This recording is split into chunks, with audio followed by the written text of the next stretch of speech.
ENIAC78 asks me, why did Coinbase fold so easy? In reference to them saying they're not going to do their lend product. I think maybe Brian Armstrong came on very strong with the SEC in that tweet storm. And maybe the SEC said, listen, we're on the same page here. We both want to protect customers. We both want innovation. And Gensler and whoever said, let's work together and maybe we could tone down the rhetoric and work together and that would be a better process.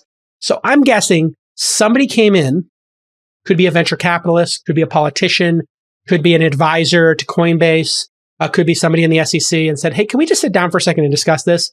We heard your criticisms publicly. We'd like to address them. But if we're going to have this, addressing and airing of grievances, can we agree that we're going to tone things down and not make it a public spectacle? Because a public spectacle like this probably doesn't benefit either party. It makes Coinbase look, confrontational, maybe a little defensive on the margins. It makes the SEC look like they've got some nefarious reason for doing what they're doing. And that might actually not be the case. It could be, and I suspect the SEC wants to pump the brakes and not see consumers get hurt. And Coinbase wants to move fast because they're a startup. These are both reasonable positions. What's not reasonable is to air it out publicly. It's like you ever go to a dinner party and like some couple's fighting and you're like, we're just here to have a dinner party. And you guys are having a public disagreement about your kid's education or where you're going to vacation or something on the margin. Like you're not in couples therapy. This is a dinner party. Like, please stop fighting, mommy and daddy. That's kind of what I think it happened here. And so part of that would be the SEC coming to the table and talking to Brian and the team at Coinbase in good faith and saying, yeah, we'll meet with you. Because remember, Brian seemed to be a little upset and frustrated that they weren't meeting with him. That's kind of a reasonable position for Brian to have. Like, as critical as I am of cryptocurrency, I think Coinbase has done a pretty great job of making it secure, safe, and playing by the rules. So if Brian's frustrated that they won't even meet with him, well, that's completely reasonable. Like the SEC is there and Coinbase is the number one player. Like they should be meeting every month, shouldn't they? Shouldn't they be trading notes and discussing stuff? Why should they be in a standoffish position? And so Brian's right. They should be sitting down with him and clearing things up. The SEC is right that people should not be launching these products willy-nilly, and that there needs to be a discussion of what are the safeguards, especially if you want to be a lender. And if you're lending and it's a security, like this is a very important discussion that everybody needs to have.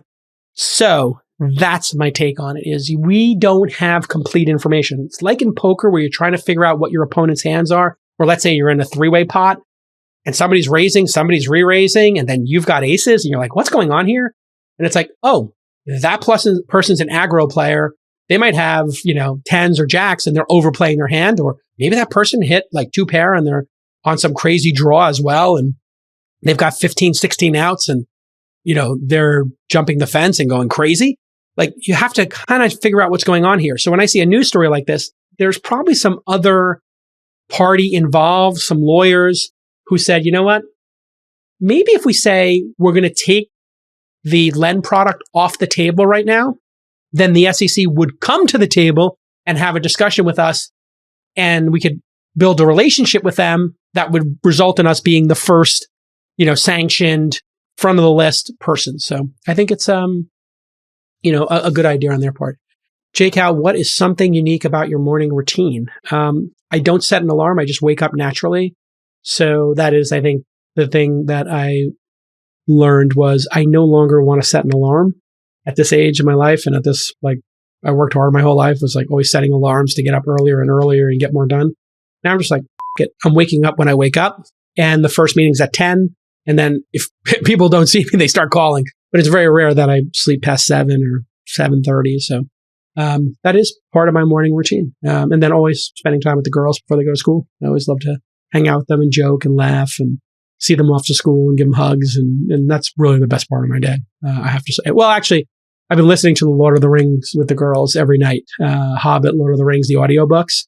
And that is like, I got to tell you, if you want to have a peak experience, just laying in bed with your two daughters, the twins, and listening to 45 minutes. I put the sleep timer on for The Hobbit of Lord of the Rings and great performances. And my daughters always fall asleep within like 15 or 20 minutes. Then I go to get up Like, oh, no, 5 more minutes.